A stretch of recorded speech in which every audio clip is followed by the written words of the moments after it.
Yang juga jadi sorotan saudara ketika gelombang panas ekstrim melanda wilayah Eropa, pendingin ruangan jadi barang mewah yang paling dicari.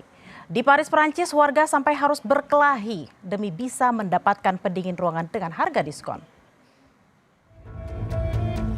Supermarket di Paris belum dibuka, tapi ratusan warga sudah berkerumun di depan gerai demi membeli sebuah pendingin ruangan.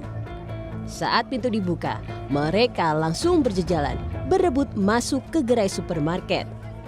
Ketersediaan kipas angin dan AC yang sangat terbatas membuat pemandangan di dalam supermarket seketika berubah keos jadi arena pertempuran.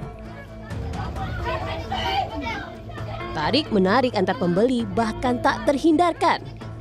Gelombang panas ekstrim yang melanda Eropa membuat warga Prancis kini bergantung dengan kipas dan pendingin ruangan.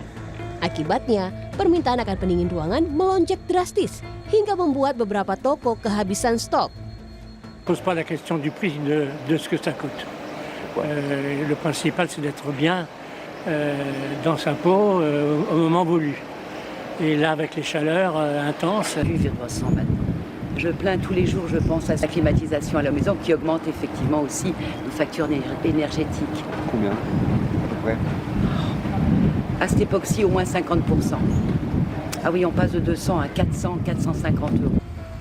Gelombang panas kali ini jadi yang terparah di Eropa dalam beberapa tahun terakhir. Suhu melonjak hingga 44 derajat Celcius di beberapa bagian negara, membuat ribuan sekolah ditutup dan mempersingkat jam sekolah.